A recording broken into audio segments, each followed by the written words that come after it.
On the Rave! Hi, this is Mark Archer from Alternate. Hi, this is Ian from Dream Frequency. This is Slipmat, and you're in tune to the On the Rave. On the Rave. On the Rave! Podcast. Watch your bass fins, I'm telling you. Ladies and gentlemen, boys and girls, Ravers of all ages, welcome to a brand new year on the Rave podcast. My name is Gav. I'm Addie. And we're going to do what we do best here at the On the Rave podcast, which is start you off with a little bit of Raver's Choice. Addie, who has selected the first track of 2021? It's Hyperion from Down Under, it's Coops. From the land that doesn't exist, and what does she want with a play? Vegemite. No, she doesn't. Vegemite's awful. She wants us to play Dormouse. Anyone that named a track. Sick, let's get it on. Pussy all big and wet, smell like dead fish. Pussy all big and wet, smell like dead fish. Pussy all big and wet, smell like dead fish. Pussy all big and wet, smell like dead fish. Pussy all big and wet, smell like dead fish. Pussy all big and wet, smell like dead fish. Don't rock, don't rock, don't rock, don't rock. Pussy, pussy, pussy, pussy. Pussy all big and wet, smell like dead fish. Don't be embarrassed about opening your mouth and letting rip with all you've got. Don't rock, pussy all big and wet, smell like dead fish. One more time. Pussy all big and wet, smell like dead fish. You're wrong.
we go, and that was a little bit of Ravers choice, Patreon choice from the land that doesn't exist. Doesn't exist. The world down under, with all the Vegemite munchers and all of that crap, keep your Vegemite and keep your Tam-Tams. Keep them all to yourself. We're about to kick off 2021 with... in style! Yeah, in proper style, with a really, really good guest for all he is. You could say he's a bit of a cunt. You could say he's a massive cunt. So, what you're going to hear is a Zoom conversation that Addie and I had with the amazing Kunt and the gang. And the gang. Addie, guess what? What is that, Gavin? We've managed to get another one of those guests on this podcast of ours. I'm fucking amazed that anyone will ever speak to us, but you know, who's it this week? Well, we're kicking off 2021 with an absolute blinder. A proper cunt, you might say. You might say, yeah. We're starting off with the lead man, the front man, the man Kunt from Kunt and the Gang. He's online with us today. Hello, Kunt. How's it going? All right, lads. All good. Well, apart from being stuck in lockdown, obviously, which is fucking shit.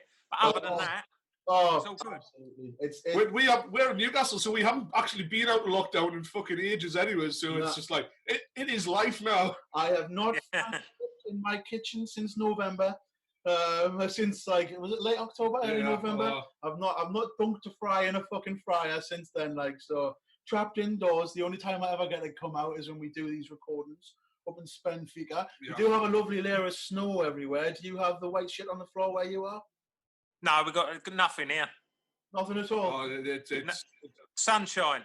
It's like Himalayas up here. It is like you'd be fooled to think you weren't wandering around in fucking Yeti country. Yeah. Like especially out the countryside at Addie's Gav. For those who are not aware of who you are, do you want to just tell the Ravers a little bit about what you do in the world of music? I've always felt like I've kind of just lurked around the periphery of the world of music. It sort of falls halfway between music and comedy, and so in a way it doesn't really fit in. Either of them. It sort of falls sort of bang in the middle, I think. So yeah, it's basically musical comedy. But when you say that, you always think of four Oxbridge twats stood round a piano wearing tuxedos. But I think it's kind of the antithesis to that. It's just songs about everyday life. Like, it started off as being the songs the stuff you talked about down the pub with your mates, and just setting that to music, like, washing your cock before you go for a night out and those kind of things. And then, obviously, I thought there was a limited shelf life to that. And then Operation U-Tree come along and gave me a whole new lease of life. Obviously it was terrible for the 400 people that Jimmy Savile. We've gone on to this early, haven't we? We've gone too early with the U-Tree. You can talk about diddling, Savile's diddling as much as you want, lad. Don't worry about it. Go in hard, go in heavy, go in dry. Savile did. Savile did. So Operation U-Tree come along and gave me a new lease of life. And so, it's just basically comedy songs about things that other people don't really want to sing about. Yeah, and obviously recently you've had a flurry in politics as well. Well, yeah. I mean, I didn't necessarily, when I wrote it, I didn't think it was a political song, because I thought it was just a statement of fact. And then people started bringing politics into it. And I thought, well, I can't believe that anyone doesn't think Boris Johnson is a fucking cunt. Even the people that voted for him. Yeah, there's such a massive mountain of evidence to suggest it. The idea that you can argue against it, but people take their politics really personally, and I think with the way the internet's gone, everything's got to be black or white now. So people take it as a personal slight. If you call Boris Johnson a fucking cunt, people take it personally and feel the need to defend him, and I kind of think it's fairly indefensible. Oh, absolutely. Yes, absolutely. My landlord, after I'd seen the song and I played it for my landlord, he came around the other day to have a look at the pipes, and his phone went off, and he's only got it as his fucking ringtone. So when he's on the building site with a bunch of Tories on the building site, his phone goes off and he starts dancing around, waving it in front of people. So if anything, you've made one guy who lays pipe for the council in here in Newcastle just the target, and just you've absolutely made his Christmas this year, like, as I said.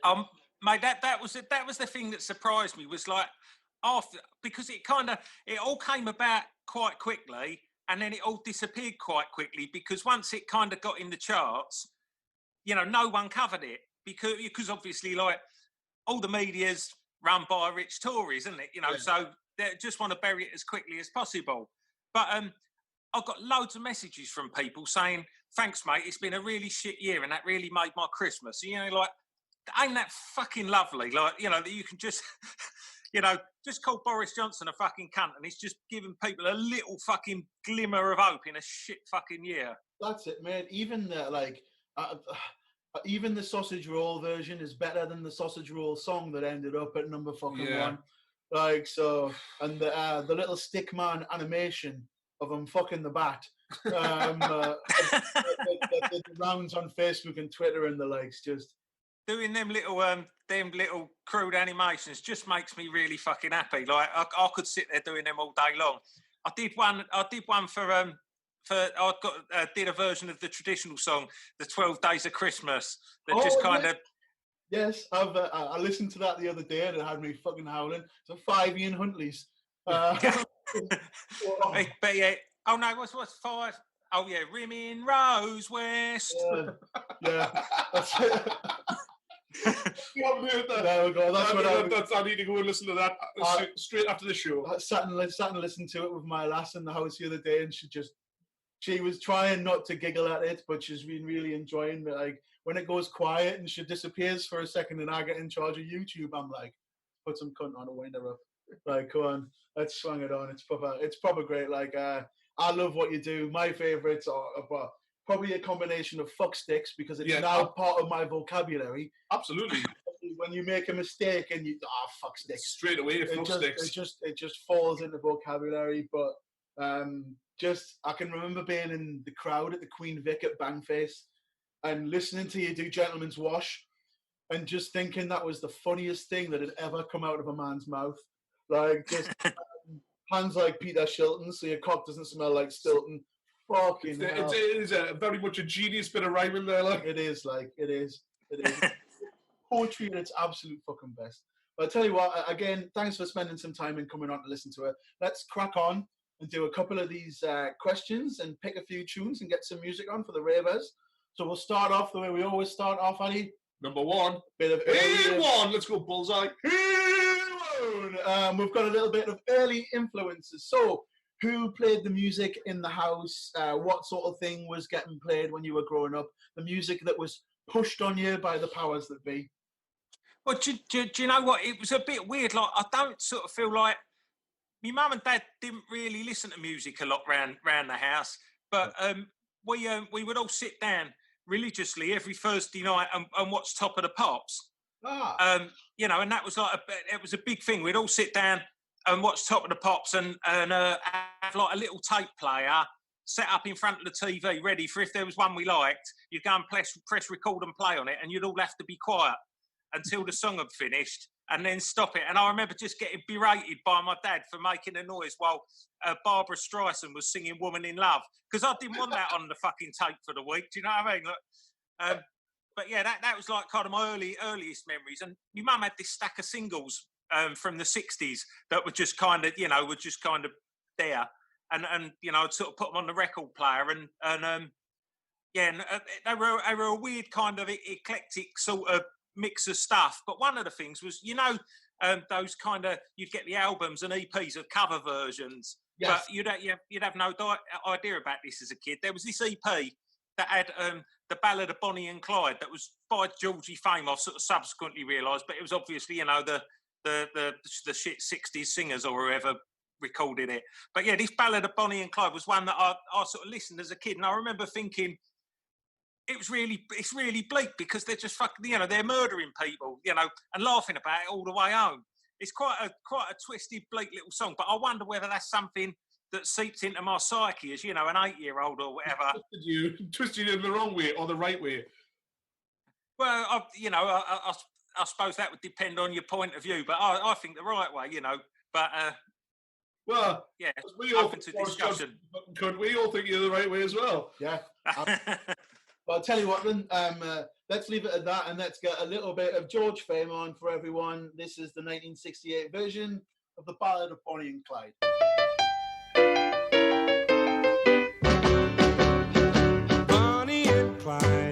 were pretty looking people, but I can tell you people, they were the devil's children. Bonnie and Clyde began their evil doing one lazy afternoon down Savannah Way. They robbed a store and hightailed out of that town. Got clean away in a stolen car and waited till the heat died down. Bonnie and Clyde advanced their reputation and made the graduation into the banking business. Reached for the sky, sweet talking Clyde would holler as Bonnie loaded dollars in the July bag. Now one brave man, he tried to take them alone. They left him lying in a pool of blood and laughed about it all the way home.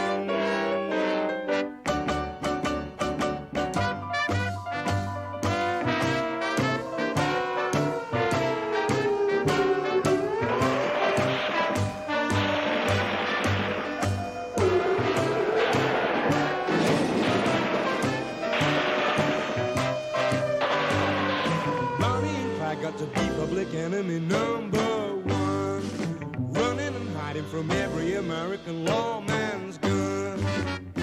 They used to laugh about dying, but deep inside them they knew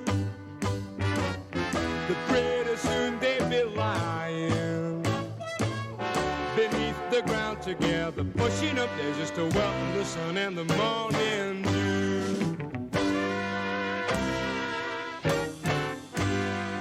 Acting upon reliable information, a federal deputation laid a deadly ambush. When Bonnie and Clyde came walking in the sunshine, a half a dozen carbines opened up on them.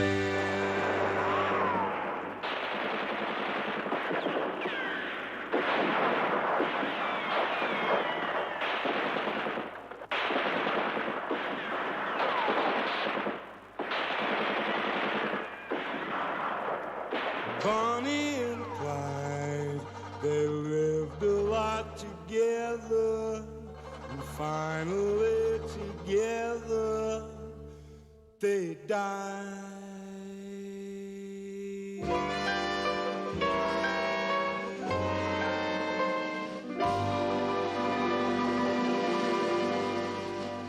And that was George Fair with a ballad of Bonnie and Clyde. That would go a little bit of 1968 all over your fake neck, face, neck. Your face, neck, and fake- chest, guy. all over your fake chest is what I was going to fucking say. Get me tongue-tied. It's the start of the year, man. I'm out of practice. Well, I haven't had a beer yet, so, you know. Well, that's we it. can't even blame the rum on this fucking podcast. No, geez. no. Rum cheer for later. Yeah. We'll see if Newcastle stand a chance against fucking Arsenal. No chance at No all. chance at all. Let's get on with section 2 of the podcast, which we call Finding Yeah, Your Own Feet. So, after the music that was forced on you by Top of the Pops. Thrust upon you. Yeah. Or that you interrupted on Top of the Pops by giggling during your dad's little recording sessions. What music did you start to discover for yourself? What did you go out and get fistful of? It would have been kind of like early 80s when I was sort of buying me first music, and Where I would sort of you grabbed it. decided from? Because the last few podcasts we've been like discovering where people have actually bought their first bits of vinyl from, and mine was always Woolworths back in the day. What Woolworths was in the town centre, but our little local parade of shops had a toy shop that also sold records. You know, like you had sort of one rack of records, and I remember I got my first single from there. My uncle took me up there, and I bought Elvis Costello's Oliver's Army, and at the same time bought the Village Peoples in the Navy. Two great choices there. Well, still on it with the comedy, man. It seems to have been seeped in you from the start. Because in the Navy is fucking hilarious. Like, I mean, it's just I never fucking got tired of the Village People. You know, like they had some great fucking, you know, proper like dance floor bangers. Because I sort of started DJing people's weddings, and the village people was like one of those ones that you could just pull out and you knew it'd fill the dance floor, you know, with the old YMCA and in the Navy, everyone clapping along. Yeah. You know, big macho blokes all dancing along within the Navy. I fucking loved it. Get in. But I started to get into the early electronic pop stuff, you know, OMD and Flock of Seagulls and Human League and Depeche Mode were obviously like from round here. So becoming a teenager, you'd start to think, fucking hell, there's these blokes from round here who like a proper pop band and they're on top of the pops and everything. And obviously, like you sort of, you know, in the late 80s, they broke America and you're like, these are blokes from Basildon. These are, you know, that's that bloke's garage. They rehearsed in there. Like, he got sucked off behind those bins over there. Like, that all happened round here. Get in. Yeah, that's the sort of thing that happened with us, only we had a choice of Sting and Ant and Dec. So, you know, at least you had Depeche Mode, someone with a little bit more... fucking Anthony Parton finger blasted someone down that corridor down there. Not quite the same. No. I'm playing... I don't know, I personally would go on a tour of Newcastle to see the place where Sting got finger blasted by Ant and Dec. To be fair, like, it'll exist. It will. Top floor of the Cooperage. Yeah, we'll find out what bar it was in, lad, and we'll send you some screenshots. There's a little plaque covered in jizz. So of all the stuff that you were listening to, like, I was going to say what attracted you to Depeche Mode, but it was just the fact that they were local lads, yeah? I don't know. I mean, I couldn't have known that originally when I kind of got into them, but it's just really like, I really like that electronic pop sound. That was the kind of thing, you know, growing up as a kid. That was, you know, that was the sound, and yeah, it was just proper pop music. And I still love them records, the early Depeche ones. Yeah. Fucking Bring the Silence is one of the ones that always comes in. Bring the Silence. The silence. Enjoy the silence. Yeah, enjoy the silence there. Yeah, but don't break it. Just enjoy it. Yeah, that's it. Yeah, don't break it. Dad'll slap you in the back of the head for ruining it. So of all the Depeche Mode stuff that was on, is there one track that stood out, and for any reason? My favourite was See You, because I just thought it was one of those kind of perfect little unrequited love songs, and it had a great video as well. All sort of, it feels like it's filmed in Woolworths. I don't want to plot spoiler and tell you what happens in the end, but it's well worth checking for just a moment in time. Nowadays it's really fucking twee, and he's singing some of it in a photo booth. You know, it's just so of the era, and weirdly it was directed by Julian Temple, I think, who did Rock and Roll Swindle and, you know, a lot of the kind of punk films. But I definitely think it's well worth a look. They're playing the little keyboard playovers on tills and calculators. Like, it's fantastic. Get in. Well, if you want to take a second to stop and go away and watch the video and then come back and let everyone know what you thought. But for now, we'll leave you with a little bit of See You by Depeche Mode.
Is a long time, and the times change.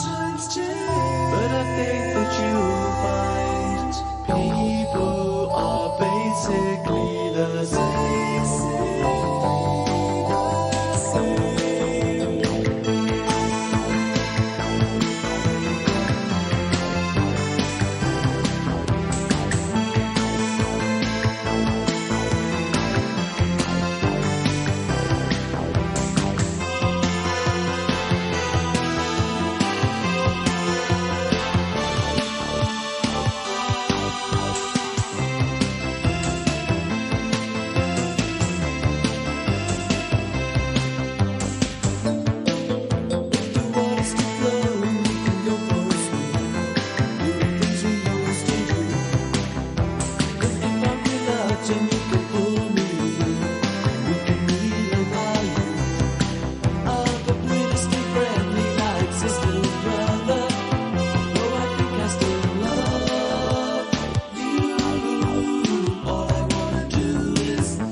That's a little bit of Depeche Mode coming all the way out of 1982, before there was even a Gav on the planet, from a broken frame.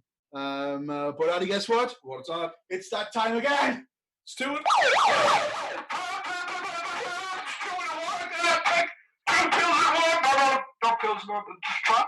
Just trucks. There we have it. Yeah, this is the moment where Kunt's decided to play his wild card, and we've got a second helping of Finding Your Own Feet, and someone that I've just pointed out a nice little fact to both of these guys about. Do you want to tell a little bit about the track that you've chose and the guy whose track you've chose for your wild card? So this was around the time there was a lot of kind of novelty singles in the early and mid 80s, and this was one that was just blew my fucking mind. It's Alexi Sale, Hello John, Got a New Motor. And because obviously, like, in the 80s, when you got a record, you'd play it, then the first thing you do is turn it over and play the B-side. Then you turn it back over and play the A-side, and you just play it to fucking death. And I had the 12-inch of this single, and it was in 4 parts. So you had part 1, part 2, part 3, and funnily enough, part 4. And they kind of got increasingly more explicit until part 4, it's just a barrage of fucking explicit words, and it's fantastic. And as a kid kind of going in, I suppose I must have been kind of 12 or 13. It just blew my mind that you could get away with doing this on records. And we were walking around just quoting swathes of it. Prick bollocks. It was just fucking blew our minds, really just appealed to that kind of, young teenage sensibility of we're just going to be as rude and offensive as we possibly can. And here's this bloke getting away, and he's got it on a record. Yeah, that's it. And Alexi Sale was one of those, like, because he was an actor, but he also did comedy and some of his stand-up comedy from... Well, some of his bits, especially in the young ones and stuff like that, his bit parts are fucking amazingly good. Yeah. He's kind of just such an integral part of the young ones, which is just such a fucking fantastic show anyway. Well, let's get a little bit of Alexi Sale on for everyone. So for the wild card, we're going for part 4? Yeah, part 4, yeah, sorry. That's all right. Let's play part 4 of John, Got a New Motor.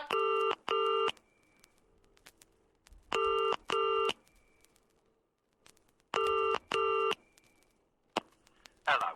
What's the damage, John Minicabs here? Now everybody's out at the moment, but if you'd like some hot money laundered, please fuck off after the tone. Fuck on, chip piss, fuck on, one chip piss, fuck on, bullets, fuck on, chip piss, wing, fuck on, bullets, chip piss, you fucking cunt, you wank, you fucking cunt, chip piss, wing, fuck on, bullets, fucking cunt, fuck on, chip piss, wing, fuck on, bullets, fuck on,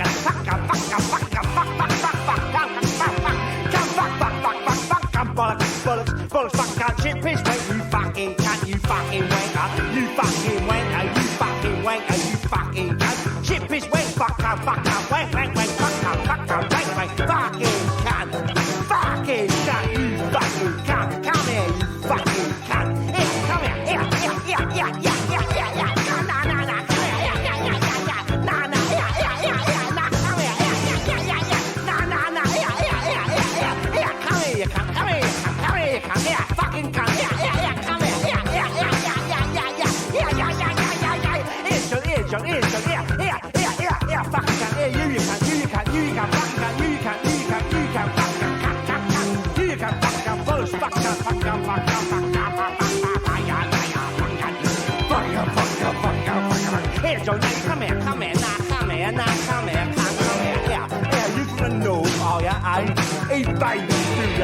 rainbows in black and white round your way, eh?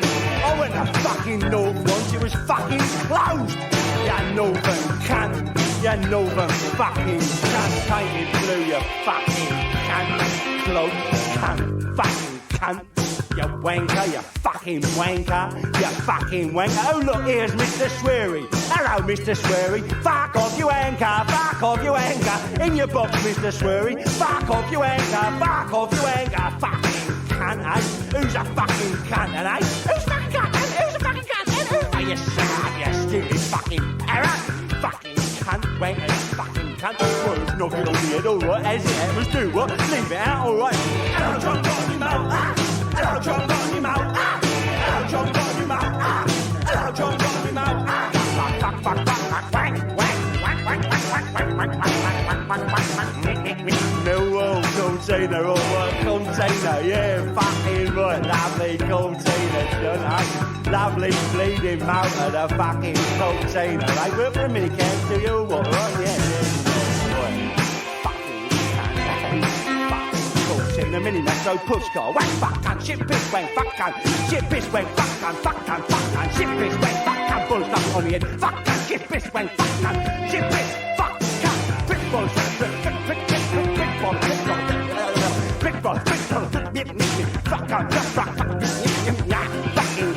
fucking cunt brick bollocks alliteration fuck shit piss wang fuck bull stuff on the head fuck shit piss wang fuck shit piss fucking bollocks leave it out right do what is it and boys knocking on the head you fucking cunt alright this that wanker you cunt bollocks knocking on the head alright is it and fucking cunt alright you wanker you fucking wanker stereo wanker body language wanker do the gesture as well after the tone do the gesture wanker body language get Desmond Morris try something fucking stupid about that then yeah we got that bolt through your neck for fucking cunt eh poser you fucking cunt fucking poser you poser alright know what I mean live with your mum do ya eh son live with your mum hello John Dockymo hello John Dockymo hello John Dockymo hello John Dockymo hello John Dockymo hello John Dockymo hello John Dockymo hello John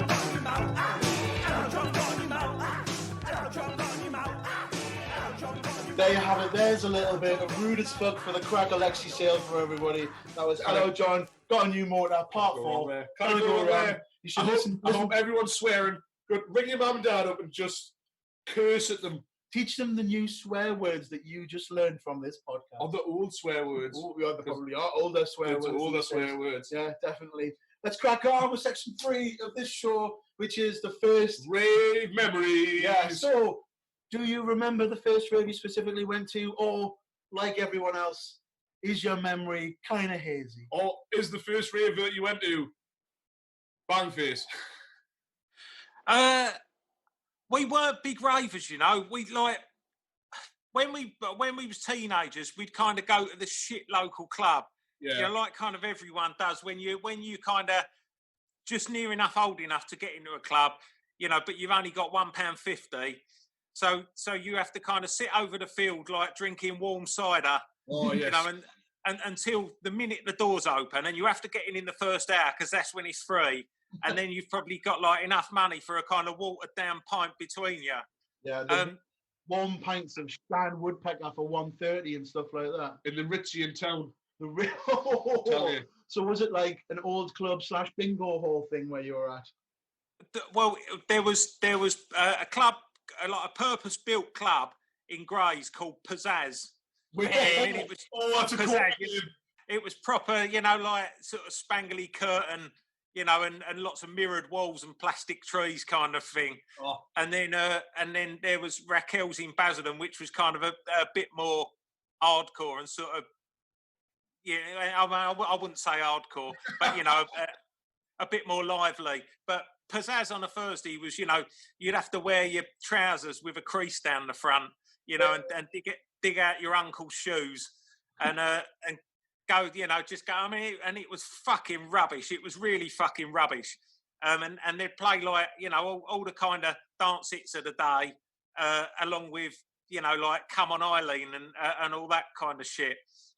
And you know, and at midnight they'd put on a slowie, and you'd kind of try and coerce a girl to kind of, you know, move slowly with you with your little chubby on, trying to keep it away from her so she don't notice.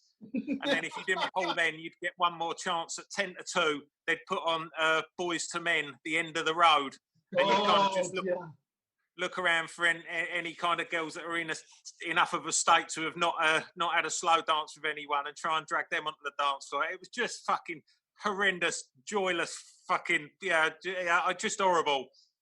But but you are smiling from ear to ear at these memories. Like, so I sense a deep-seated absolute love of those days. Like, I mean, No, I don't think any of us. I just don't think any of us actually fucking enjoyed it. But we still done it every week because really there weren't anything else. There weren't anything else we could do because I don't think any of us drove then, to kind of get a bit further afield. But the song that kind of reminds me of those times is 2 Unlimited's "Get Ready for This." Oh, and the DJ would always play that, and you'd have all the kind of smooth guys stood round the side in their bolero jackets and frilly shirts. And me and my mate Dennis had worked out this dance routine to get ready for this, where you'd reenact a series of sporting events. Like, for example, one would bowl and the other one would kind of cricket bat, and then you'd kind of pretend you were playing tennis, like bat, backhand. Like next time I'm at a rave and that comes on, I'm so stealing that, like absolutely stealing that. We'll have a little bit of cricket and some badminton or something like that, like. But that may have directly correlated why we never actually pulled in these clubs. Well, that was my next question. Yeah. Is this going to work? Did it work for you? And then are we going to do it next time? Yeah. I think I think if you want to go out and remain faithful to your missus, definitely do the 2 Unlimited dance. Well, I think we're bob on for that then, mate. That'll be us. I'm sure our missus will be very, very happy to hear that we're going to be going out and doing the 2 Unlimited dance. You see, we're learning lessons about fertility while we're here. Yeah, no, every day is a school day, Gav. You never stop learning. Never stop learning. Older and older, but still actually fucking taking something in between these years of wars. Then. Very little, but something.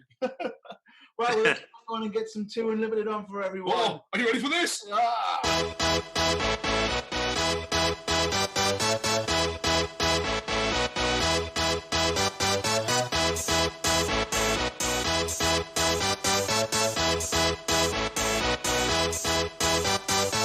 Y'all ready for this?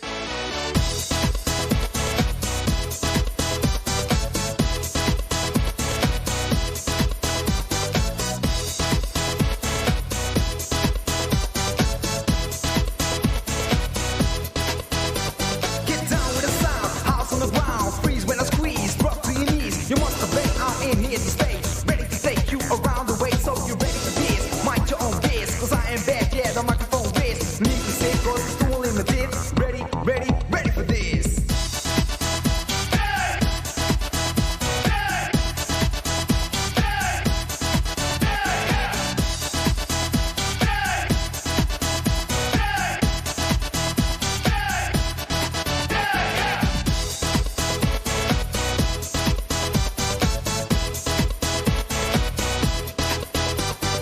Feel the bass, you just get closer, be impressed by the words I chose. So once again, kicking it live, doing everything, yo, just to survive. Above the wall, I think I stand here on stage with a mic in my hand, busting it loud into the crowd. The age is 20, I'm from the south.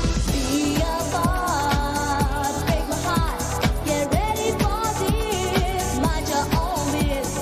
People in the front, show me what you want, and I'll give it is. Get ready for this. We're 2 Unlimited, so people don't you sit. Moving up and down, dancing on the ground, feeling kind of free. Security, how's this sound that moves you from the ground? House on the ground, bass in your face, race in the place, no time to waste. Being hypnotized, I see it in your eyes. Feeling kinda better, put on your sweater. Being like a white, I think it doesn't matter. Super dope, deaf, and even outrageous. If I was an animal that kept me in cages. So, get ready for this. Y'all ready for this?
Are you ready? Were you ready? Are you ready? Or were you ready for that? I was kind of anticipating it. I'd say I was kind of anticipating it. A little bit of 1991 blasting out for everyone out there.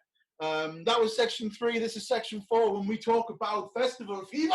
So, are you into a bit of a music festival? Have you been to many? What's your takings on what we like to refer to as a little bit of outdoor noise? I don't think I was a big festival guy, you know. Like we got out of going to the shit clubs, and then there was a kind of bit of an indie boom, and so we, you know, once we could kind of get up to London, we used to go up to London and go to indie clubs and, you know, listen to a lot of guitar music and you know, and alternative stuff, and then you'd kind of get your shit alternative clubs spring up in Essex, and we kind of go out to them. And then, I went to a few festivals, but mostly like V and kind of localist sort of ones. I've done like quite a lot of outdoor gigs, you know, the big kind of summer outdoor gigs when I see Blur at Mile End and Madstock, and, you know, I went to see Madness outside quite a few times because they were me kind of, you know, my favourite band, and so any time they played, we'd kind of go and see them. Yeah, I bet you they make some good mouth. I've never seen Madness at a festival, like, but no, I went to a V festival years and years ago. I went to V. I went to a lot of other ones. Yeah. I went to all sorts of festivals. The first year I went to festivals, I went to all sorts, and I think one of the only bands I remember from going to V was Stereophonics. Oh, and boy, just fucking Kelly Jones. Can't remember his name. Kelly something. He's got that's it, isn't it? Yeah, it's Kelly something in it, but his vocals live were just fucking terrible. And that's sort of my memory of going to that festival, is being like, yeah, I'm going to see Stereophonics. They're going to do 1,000 Trees. It's going to be great. And turning up, and he just sounded absolutely shite. And I was like, oh well, this is a bit dink, but never mind. So of all of the festivals you've been to, then is there any? I don't know whether what you've just described is the festival experience when you haven't had enough to drink or imbibe, because I remember seeing Radiohead at V and thinking, and the same with like Beck kind of sounded wafty, and I don't know whether it's just you hadn't reached that point where you'd had actually put enough down your neck to find it any good. Because when you talk about your memories at me at Bangface, I was fucking terrible, but everyone was so mashed. Everyone I spoke to said, Sunday at Bangface, we'd been there for 3 days. And I had to pull myself out of the chalet to come along to see you. Yeah. Quite literally got pulled out of the chalet and propped on a speaker stack just beside it. And it was like, but you made my day that day. Like, I was full of energy after that. You brought more people around on that Sunday than a full Sunday fucking dinner could have, like I think everyone... It was about 2:30 on a Sunday afternoon, and it was like Dawn of the Dead people coming in there, where people have been on it all weekend. Just the fucking state of people coming in. But no, it was excellent. Yeah, we were amongst the state. I mean, whenever we've played at a Bangface, we've generally played early on, but the one time we did play on the Sunday afternoon, he was so fucking shit-faced, man. Like I didn't take myself off the bed, but I made sure to have a quiet word on the Saturday night, make sure I didn't go too far, but he was still saying fractals and dog cocks at 2. And I was running around dog cocks and people. That's because I got up at 6 in the morning. Then I've got a good 7 hours till I've got to play. I'll just have some of these. I'll drink some of that. There's a bottle of rum. I'll have some more of these things. And then I just started running around. And then my mate Tony T came, put an arm around us, took me back to my chalet and made me a pie with some gravy on and sent me to bed for an hour. So sober up. DJ. Yeah, true story. Went well though. Yeah. Highly recommend it. So your memory... Yeah, did you pull it off then? Yes. It went down really well, actually. I was very surprised. I had to go straight to bed afterwards. I was absolutely exhausted. Yeah. It took the rest of my energy for the rest of the day, and I had to go. I went back to bed, and I got Tony asked us again, do you want something to eat? And I don't know if you ate anything at Bangface, but there's not a lot to choose from. So he was just like, I'll just bring you something back. He was like, I brought you a kebab back. I still could not tell you what meat was in that kebab. It was grey. I've never seen anything like it before. It was just grey meat, mystery meat. I'm sure it was the carpet. Because a big lump of carpet disappeared from that little room where all the arcades are and stuff like that. And I'm sure that was just getting shaved to go in the kebabs. I wouldn't be surprised, Gav, it tasted like carpet. Yeah, well, that would done. So your memory of performing at Bangface is just a performance to zombies, was it? I was really fucking ill. Like where I'd been touring, and 2 nights before in Nottingham, my voice just completely went. Like where I'd had like a really heavy cold, my voice just went. Like literally fucking lost my voice, and so I was just getting people up on stage to sing the songs, and I was kind of just prompting them and dancing along next to them while random people sang the songs. And then I was in Liverpool the next night and just did the same thing. And so that Sunday, woke up in the morning, just had I couldn't, you sort of open your mouth, nothing come out at all. Yeah. And so I got on the phone to the organisers and just said, listen, mate, it's cunt here. I've completely lost my voice. I won't continue in that way, but said, like, what the fucking hell do you want me to do? Like, I can't come and sing. Do you want me to come and I can mime? I can croak my way through the set, or have a set of instrumentals, or cancel. And they just said, just come and croak your way through. But so that's what I did. And like I have to say, probably Bangface has been the gig out of anyone I ever done that most people have gone, oh mate, I was there and I saw you and it was fucking blinding. And me thinking that's one of the worst gigs I've ever done. People were matched. People were absolutely fucking pickled. Yeah, pickled would be a word for it. Yeah, definitely. There's festivals that I've played at that I've just got no memory of the night before, and people coming up and was going, oh mate, your MCing was mint last night, and I'm like, dude, I can remember the first half a bottle of Buckfast, and then that's it. I remember waking up on the floor of someone else's tent. Like, I've got no idea, just fucking whatever. So when it comes to festivals, is there anyone who you've seen at a festival who you particularly enjoyed, who you'd like to play a track of, or a tune that reminds you of festivals you'd like to play? But we see the Prodigy at V, which was fucking amazing. But when I think of festivals in the summer, because we went to see Madness across so many summers, I remember seeing Aswad supporting them one time, and they were the tightest fucking band I've ever seen in my entire life. Amazing. And they wheeled out Dawn Penn and played No, No, No. And I just still remember that. It's such a big fucking tune. And that just makes me think of a hot summer day with a hot pint in your hand, just waiting to see your favourite band, and something fucking, just a complete sideswipe coming on and just blowing you away. Yeah, no, that's fine. There's no better. To be fair, I think I'd absolutely fucking love to see Aswad pissed in the sunshine. I'd dance my little tits off to some Shine in the Sunshine. Like. To be fair, I'd go and see fucking Jimmy Savile perform live in the sunshine just to get out of the fucking house for fucking 10 minutes. Yeah, at the minute, yeah, definitely. Well, let's get a little bit of Dawn Penn on then. With a bit of No, No, No. Yeah, the taste and sound of 1994 from Big Beat. Let's get it on. Wait the sound and tell the people about the musical disc coming your way.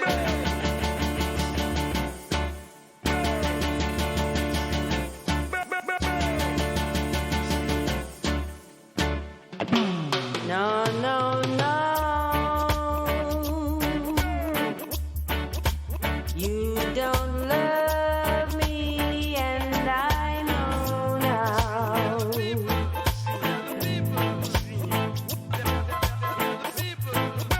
No, no, no. You don't love me as I know now.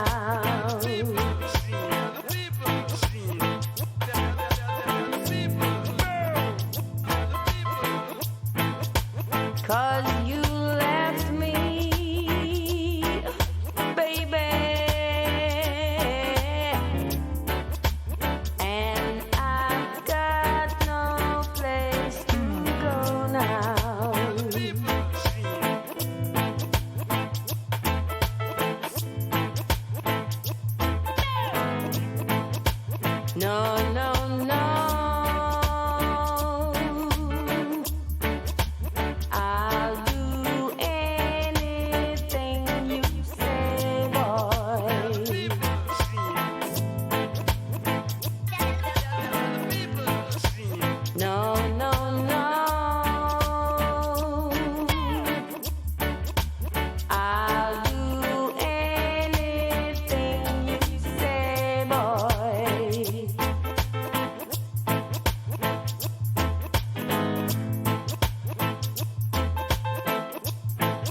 Or that was a little bit of Dawn Penn with No, No, No. Yeah, amazing. Nice big beaty tune for everyone to get into. And that just, like, to me, that does epitomise outdoor noise. It does. And if you want to be a bit more ravey, when I was searching for this to download, I found a jungle remix on Jungle Mania 3. If you want to go and dig that out, it's not very good. The quality. It's a bit more ravey. Yeah, the quality of an album like Jungle Mania 3. Whoa. Oh, wasn't good enough for the first two, but that fucking third version. Whoa. Let's get into section 5 of the podcast. This is my favourite section of the podcast, which is shared discoveries. So, are there any artists out there who you don't think get enough credit for what they do, who you'd like more people to listen to and would like to play one of their songs out for everyone on our show for the Ravers of the On the Rave extended universe? Well, obviously you can't choose yourself, can you? So I decided to choose. There was a band who I played with in Bristol probably like over half a dozen times called the Dagger Brothers, and I just thought they were fucking like nothing else I saw. I toured around the country for kind of nearly 15 years, and they were like nothing else I saw in that whole time. And just had loads of really good songs and a real kind of insightful lyrics. But they were also like the most Marmite band I ever played with. I'd be stood there watching them and just have swathes of people coming up and going, for fuck's sake, cunt, when are these cunts going to finish? But I really like that about them. They were kind of like a sort of synth duo, but homoerotic and like, just made people feel really uncomfortable. Nice. And you felt like there was a joke in there somewhere, but you weren't sure if you were in on it. And then at times you kind of thought, actually, maybe I'm wrong. Maybe there isn't a joke there. But yeah, it sort of made you feel really uneasy and uncertain of what it was. And I think that's great, where everything's kind of put on a plate for you. They did the opposite of that. Yeah. I like a little bit of that. Like, we're big fans of Marmite on the podcast as well. So huge fans of Marmite. We love a bit of that. I've just listened to I've never heard of the Dagger Brothers before, but this track's particularly amusing. I was laughing my arse off at it earlier. Like, so being a man with good and trustworthy opinions, what's your thoughts on the name of the guy who this song's about? What do you have any thoughts about Bono? It's just too easy, isn't it, to call Bono a cunt because he's successful and he's rich, but he's a cunt, isn't he? Yes. I think South Park did it the best by suggesting that he was a 5'11" piece of shit. Like, I think they absolutely nailed their Bono. There's a lot of reasons to think that Bono is a cunt. Myself personally, it's because I cannot get that fucking U2 album off my fucking iPhone. No matter how many times I delete it, iTunes still put it on there all the time. I'll just randomize it, and U2 will be back on my iPhone. Cannot get rid of it. This is the trouble. Is like to kind of rape people's phones with an album. It's unconsensual entry, isn't it? Like it is. Yeah. But they've got away with it scot-free. Yeah, it really is oral rape, but with an AU. Yeah. It's one of those ones. Yeah. Fucking sham bastard. Well, let's get a little bit of Dagger Brothers on for anyone. Where can people find Dagger Brothers? Do you know? They'll probably be all over you. Google them. There you go. They've got a lot of tunes on YouTube. I was looking at it earlier. Spot on. We'll get onto YouTube, find some Dagger Brothers, and give them a listen on the recommendation of Kunt. This song is from 2012 from the album Hot Doctor, and it's called Bono's Song. Every time I clap my hands, oh baby dies. Every time I clap my hands in Africa. Every time I sing my song, an elephant dies. Every time I sing my song in Africa. Give a man a quid, he can buy some crisps. Give a man a quid, he can buy a Twix. Give a man 3 quid, he can buy some shades. Give a man 3 quid, he can buy some chips. Every time I do my dance, oh baby dies. Every time I do my dance in Africa. Every time I say a prayer, an elephant dies. Every time I say a prayer in Africa. Give a man a quid, he can buy some crisps. Give a man a quid,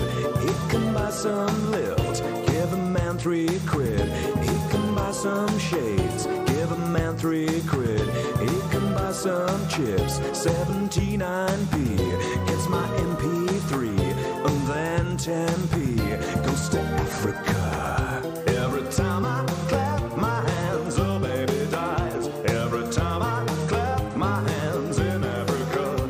Every time I sing my song, an elephant dies. I send some sign mouse mats to Africa. Section 6 of the On the Rave podcast is the moment where I ask my man to the left to set the scene.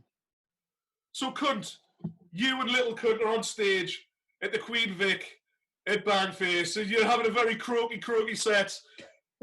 You've paddled your way through, you've got through the end of it, and you've come off stage, you and Little Kunt, and you're stepping your way through cat victims here, plague victims on the left, the zombies in the corner, me and Gav getting propped up by the speaker stack, and you've walked into another room, you've maybe made yourself a nice lemony tea for your throat, save yourself, and the DJ comes on and plays the best tune that you've ever heard in your life. Are you hands in the air, or are you screw facing down?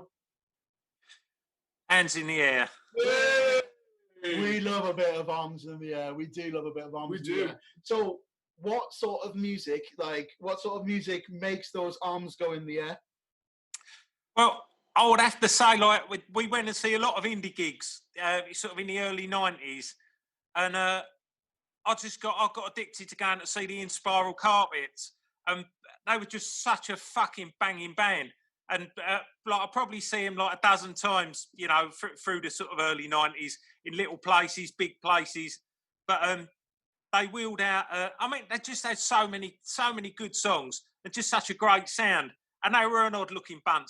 I mean, there weren't really an handsome bloke in that fucking band, and I think that's why they're not remembered in the same kind of, with the same kind of reverence as, not that the Happy Mondays were necessarily, like a bunch of models, or the Stone Roses, could have done the Calvin Klein pants ads. But I mean, the Inspiral Carpets were a motley-looking fucking bunch.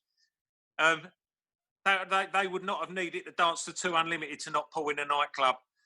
But they just had some fucking banging tunes. It was just a proper great live band. And so, yeah, you'd go back and see them and they would just deliver every time you went to see them. Yeah, there are bands out there who I've found are like that, like even some of the local DJ up here, Sandy. Yes. Who every time I see Sandy, he's just class no matter what he's playing, and it's the bands like that always put a smile on your face that are good and consistent. Yeah, consistently good. Yeah, you've just ruined my next wank by making us picture Sean Ryder in a pair of Calvins as well. By like that doesn't. That's not going away fast. So all the Spiral Carpet tunes out there. Which one's the most likely to make you expose your armpits? It's got to be Generations. Oh, there we go. All the way out of 1992. Let's get a little bit of Inspiral Carpets. Don't look at them, everyone. Close your eyes and listen to them and enjoy the music. Don't get an eyeful. We're not talking Backstreet Boys here. We're definitely talking... It's proper cry-wank territory. Hop in the shower and have a cry wank to some Inspiral Carpets. This is Generations.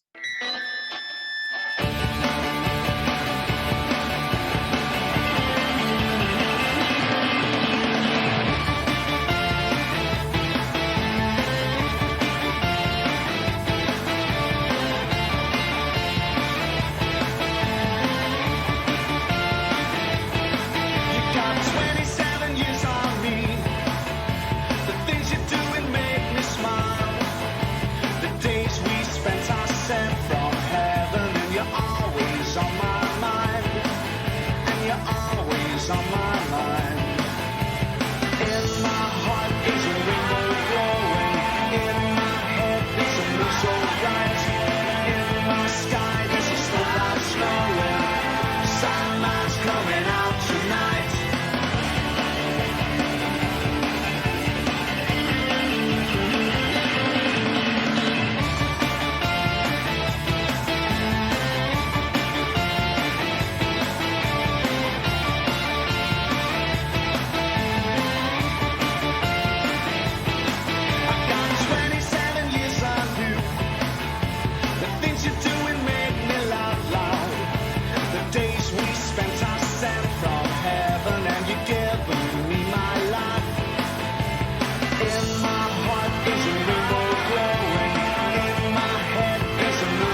There we go for everyone. That's a little bit of Inspiral Puppets. That was Generation coming all the way out of the wonderful 1992. Good year in music. Very 92. good year.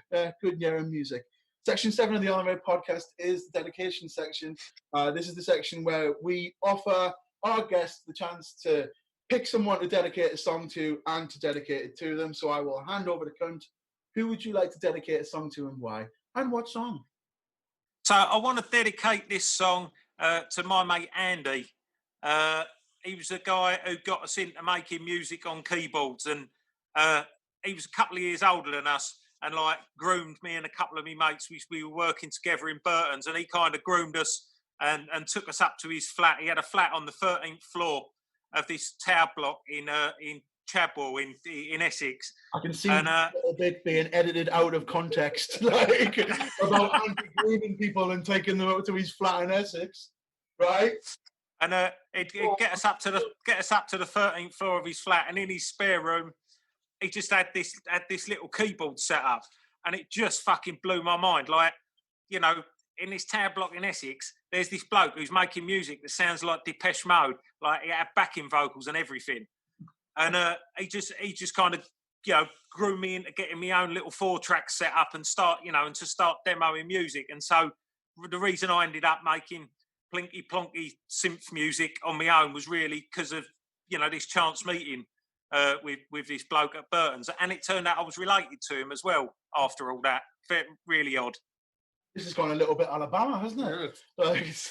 It's gone backwards. It's definitely deep south. So what tune would you like to dedicate to who I'm going to refer to as Andy the Groomer? I mean, it makes it all worse in forcing himself upon me, the fact that we were related at the end of it. Yeah, just a little bit. I want to dedicate Stan Ridgway's Can't Stop the Show. And I think in these fucking bleak times, I think there's a nice message in there, you know, for everyone to take on board.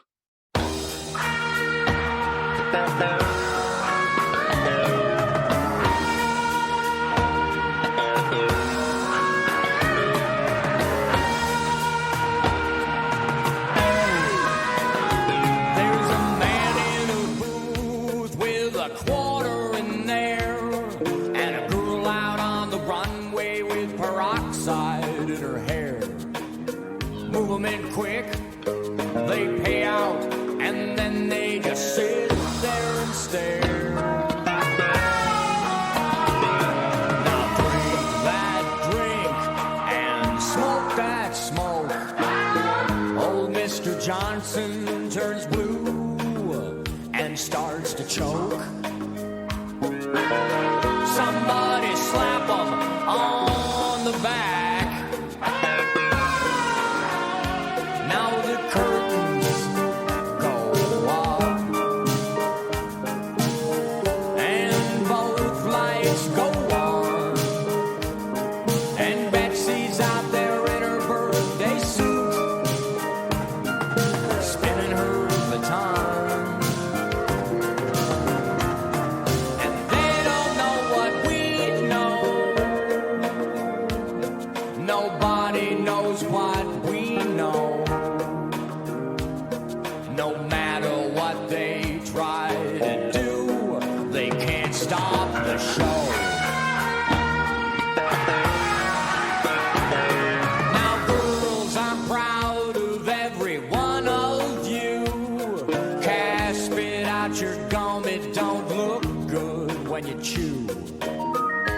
Told you time and time before, you're a showgirl, not a whore.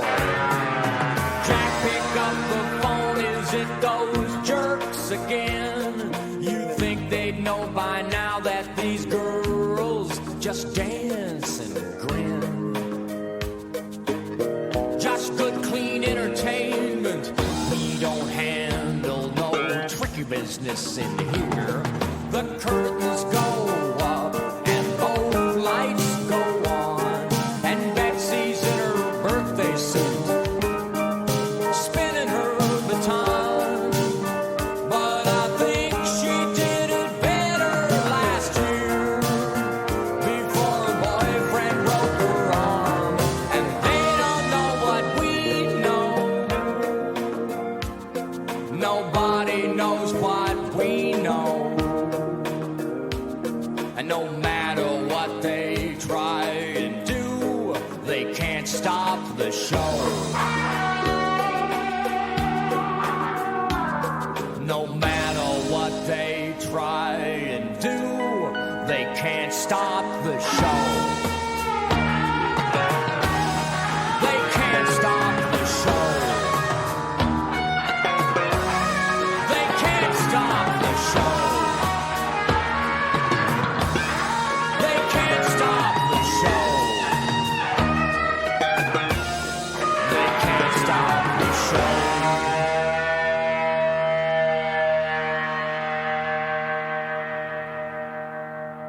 It's that time once again, Addie. It's guilty pleasures. Yeah, so the bone of contention that is guilty pleasures. Kunt, where do you lie on guilty pleasures? Do you think they exist? Do you believe in them? Do you know what? I would say no, because I'm happy to talk about anything I like. You know, I like some fucking terrible stuff. You know, I like Barbie Girl and I like So Macho by Sunita, but there's nothing I can do about that. There's nothing I can do about that. If you like it, you like it. And if you fucking deny it, you know, you're just lying to yourself. But that said, if I was making a playlist when certain mates come round, I wouldn't necessarily put, you know, I'm not going to put Hazel Dean on when I've got someone I want to impress coming round. Yeah, I get that. You know, so I'm sort of on the fence a little bit with it. Yeah. So are there any particular artists who you'd be absolutely gutted if they could hear, if a beautiful woman walked into you in the shower with your Spotify playlist coming on and you were absolutely belting out any particular artist, is there one that would make you go, oh, fucking hurt, cover your head in shame? Oh, I mean, yeah, I think if we're talking about my choice for this section, you know, this is probably less of a pulling device than the 2 Unlimited dance. But the reason I've chose it is sort of talked about being a mobile DJ and DJing people's weddings, and you had this kind of little, you know, dozen or so staples that whatever time of the night it was, whatever state the dance floor was in, you could put this on and it would be an absolute banger and everyone would be up. And this particular song would be one you could play at any time of night and you knew it would get the nans up, it would get the kids up, and they'd all be stamping their feet and they'd all be shaking their fists and they'd all be singing along at the top of their voice to Gary Glitter's I'm the Leader of the Gang I Am. Yeah. And obviously, subsequently, people are shaking their fists for a different reason, but it's a fucking tune. It's an absolute banger. I think that's the sad thing about it, is that there are some people out there who they spoil themselves, don't they? They spoil themselves. He won't spoil himself, isn't he? Yeah. Really. I have got a little plastic. You remember those cassette containers you'd get? Oh, yes. The long plastic ones that opened out like that? Yeah. Like an elongated pack lunchbox from the 80s. And I've got one somewhere at my mum and dad's house, which has got four cassettes. Gary Glitter's greatest hits 1 and 2. All the different sides and bits and pieces like that. And I can. This was part of my collection, and I do have recollections of singing this really loud until one day finding out the true story and seeing the pictures of him bald in Thailand and bobbing around on a little bike in Cambodia, looking to bum some kids. Yeah. What can you say? You know what I mean? I reckon there's some people out there that are probably still absolutely oblivious to that. There'll be some nana somewhere who request this at a fucking school disco or at a charity disco. You know what I mean? I reckon there's still people out there who shamelessly put this on. There's probably DJ Smith, friend of the show. Oh, dear me. I've got to say, I was club DJing one night, and it was the week after he'd been on trial. And you know, the mischievous side in you thinks, what would happen if you put it on? So I played it as the last track of the night, and it just fucking cleared the dance floor. And I had this massive queue of people just converge on the DJ booth going, get it off! Get it off. And this girl was crying and she went, I hope you're happy, you've just ruined the night for everyone. And I've looked down and there was like 4 students just dancing around ironically to it. Get in. No, well, that's it. Like, so at least we know how to, you know what it is. There's so many DJs out there that need a floor clearer for the end of the night. One of those ones that'll get everyone to fuck off home, you know. Yeah. But also, it's just music. He's not singing about nonsense kids. He just does it. No, he wasn't fingering kids when he recorded the record. He did that subsequently. Not to my knowledge. There wasn't a squelchy sound in the background if you listen to it really carefully. You never know. This might. Oh, that's an early 303. Is that what it was? It might have one of those roller coaster of love moments. You know, this like the little hidden secret about roller coaster with love. The fact that the scream at the start was like a prostitute who was being killed in the studio. Maybe if you put it on and you listen really carefully, you can hear the whimper of a really sad 5-year-old Cambodian lad who just wasn't ready for where that thumb was going from Uncle Gary. The wrong place at the wrong time. Yeah, absolutely the wrong place at the wrong time. Well, speaking of wrong, let's get a little bit of Gary Glitter on. I don't think we've played Gary Glitter on the podcast. Funnily enough, no. We'll put a little timestamp just in case you want to skip it. But this is Gary Glitter with the leader of the gang, I Am.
Less said about that, the better. That was a little bit of Gary Up the Shitter with Leader of the Gang I Am, coming out of 1973. And he can stay there. He can stay there, locked away behind bars with thumb cuffs on, so he can't go touching. In any case, let's crack on and talk about goats. So this is one of the ones that's quite diversive. Was there a lot of people that came up when you were talking about or thinking about the greatest of all time, or did this jump out? Is it something that people know about you, that you love this act? Yeah, I've never made any secret of it. If I think of my favourite band of all time, it's always been the same, and it's never wavered. It's always been Madness since I was a kid, like all the way through growing up and right up till now. Yeah, that's spot on, and I absolutely love Madness. It's one of the ones that regularly goes on in our household, and as we were just discussing off tape there, it's another one of Gad's dad karaoke songs. My dad loves his stack system that he had in the late 80s and early 90s, and it was another one of those ones where he put his 6-inch, just like Mac the Knife, just like Erasure, when he'd do I Love to Hate You, and then he would put on Madness and do the carry, like have little dances and hold his finger out while he was doing it. For such a manly man, he was an awful camp dancer, my friend. Like, that's the memories I've got of him. But so you've seen Madness a few times live, you said, as well. What are they like live? Yeah, just I've never been disappointed, and you always felt like, even like I went to see them at a couple of matinee shows, but you never feel like they're just dialing it in. Like, you always feel like, you know, you get your money. They put on a good show, and they're my favourite band because they were the first band I really sort of discovered growing up that I felt like sort of spoke to me, you know, and I just think they got one of the best greatest hits out of any. You know, you talk about anyone in the history of music, like I think they kind of go toe to toe with the Beatles on their kind of greatest hits. And like for me, growing up, it was always about singles, you know, and just they've just got so many fucking good singles. And when you talk about a band who you can kind of go on to two hands and then carry on going with how many good singles they've had, I just think Madness fucking tick all the boxes for us. Yeah, no, good enough reason as any. Yeah, I completely agree. Although I've never seen Madness live, I used to work, I did a few shifts working in a bar right close to this big performing arena in Newcastle, there, a little bar called The Globe, which is just around the corner from the Metro Arena. And every time Madness were there for a few gigs, you'd see such a variety of people, and you'd see so many skinheads with their Fred Perrys on and stuff like that, but you'd get old peoples and you'd get proper Karens and stuff like that, all just getting pished and having a good time. And coming out of the matinee performance, as you said, massive smiles across their faces and stuff like that. And I think a lot of what they do is just overwhelmingly positive. Good time music, isn't it? Yeah, it is. Good time music's a really good way to put it, Addie. If it wasn't this track, is there another one? Like, if you want to name off a few of your favourite hits of them? I mean, yes, like singles wise, Our House, Sun and the Rain, Embarrassment, Return of Lost Palmer 7, My Girl. I could go on and on all day, you know, and sort of right up to the later stuff. Sort of One Better Day and Yesterday's Men. Yeah, like for me, it's like Night Boat to Cairo. I absolutely love that tune. It's just a little bit different from what they've done. And Cardiac Arrest, as I say, is another one that's just strong imagery is what I always get. But what made you pick this tune that you've picked in particular as like the epitome of Madness? Well, I think this one just kind of, it was the first song I ever heard by Madness. And I just think it just, you know, it talks to kids and grown-ups with the same kind of language. It's just, and the feel of the song is urgent, and it's over before you kind of, you know, before you've really enjoyed it, and you have to just put it on again. You know, it's a great song. Yeah. Couldn't agree more. Absolutely. So why don't you introduce the song for all the ravers? Baggy trousers.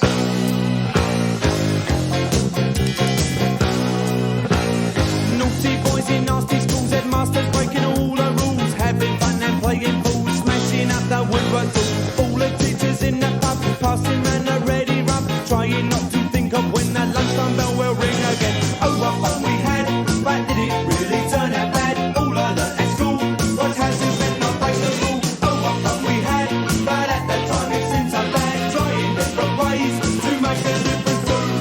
The headmaster's had enough today. Gone to fight with next to school. Every term that is the rule. Sits alone and vents his pain. Same old backsides again. All the small ones tell tall tales. Walking home and squashing snow. Oh, what fun we had.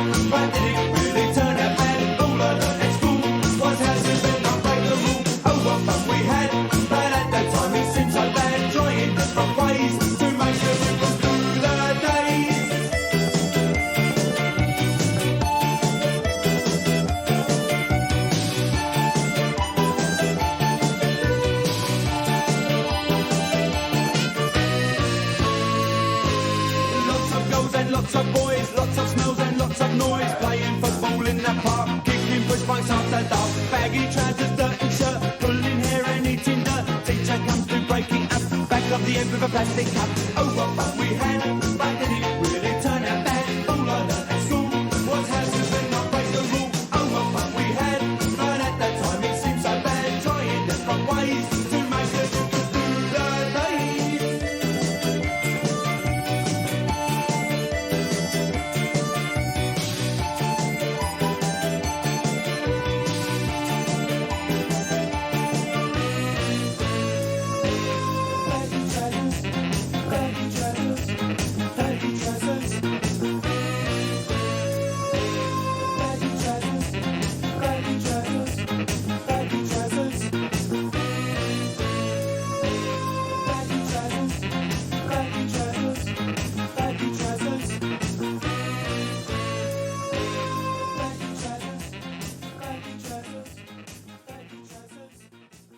Hey, there you go, and I hope you've all got your elbows up. I've got baggy trousers on anyway, so Pulling your, I was ready. your imaginary suspenders out and stuff like that.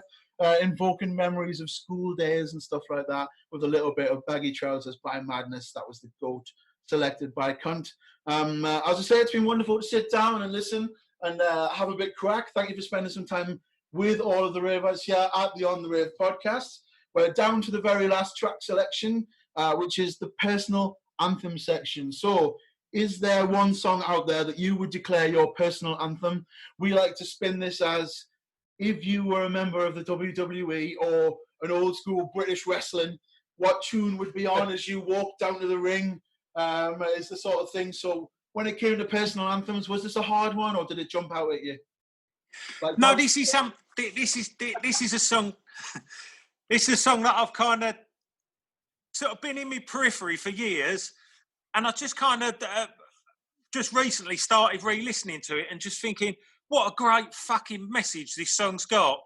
You know, I feel like I've made some questionable decisions in things I've done in the past, but I've always just done whatever the fucking hell I wanted, I think, and I think this song does sort of sum that up.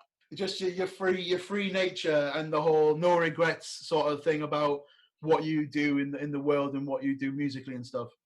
No, I think people, especially nowadays, like a lot of things are kind of about people do things for how it's going to look, you know, and people on social media chase the likes and make statements to kind of get the blue thumbs up. But I've tried not to do that, you know. I've tried to just kind of follow me out and just do whatever I feel like doing. And so that's it. Yeah, I feel like this song is kind of he's one that I wouldn't mind played when I eventually get picked off by someone on a grassy knoll at my funeral. Yeah, Tom Petty, I Won't Back Down. Class song.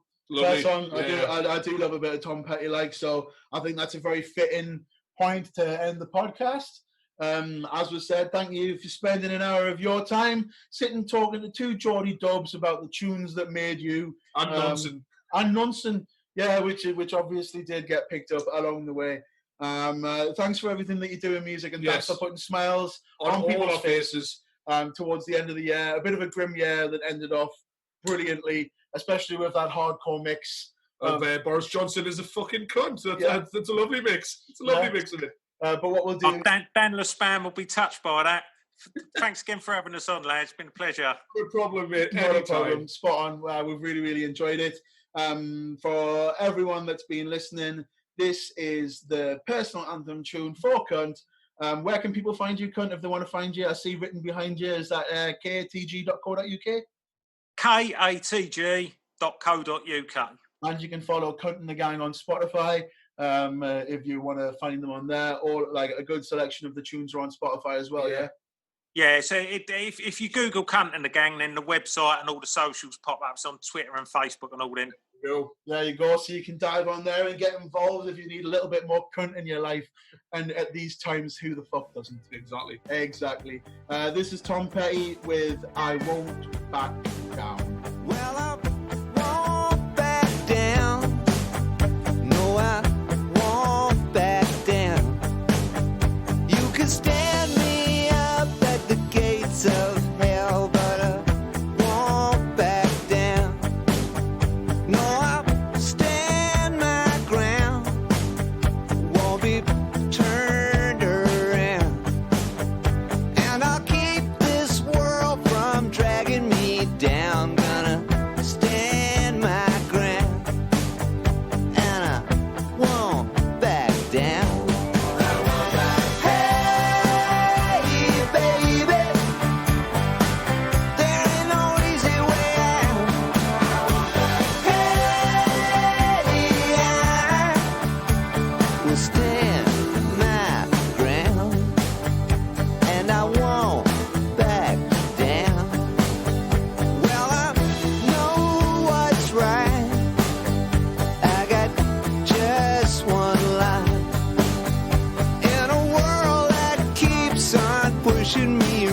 Addie, wasn't that a wonderful conversation to crack off the year? What a nice cunt. He was. What a good cunt he was. And I know you can't see, but guys, he was smiling from ear to ear the whole time through doing that, and it was just a lovely conversation to have with a guy who just has put smiles on so many faces. He does, especially in this lockdown era. Yeah, that's it. And if you haven't already got it, get online, get on Amazon or wherever and buy a copy of... Boris Johnson is a fucking cunt / sausage roll. Yeah, whichever one suits your tanner. There is a rave mix of it, so, get involved with it. In fact, I might do a double drop at the end and do science one way and science another way. Well, there you go. We'll do what we always do on these shows, and we'll end with a little bit of science. So, Addie, for 2021, whereabouts are you going to start off this year in science? This is a little bit of sciencey break-off. Waiting you up for the new year. This is by Piss Tank, and it's called Punching. That's an abbreviated name. If you want to go and see the full title of it, it's on Cock Rock Disco. I'll leave that up to you. And also, after this, we'll play Boris Johnson is a fucking cunt, the rave mix. Spot on. I have been Gav. I'm Addie. And 2021 has been kicked off, but me and Addie are officially... off the rave.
this is Kunt from Kunt and the Gang. Smell my fingers. They smell of On the Rave podcast.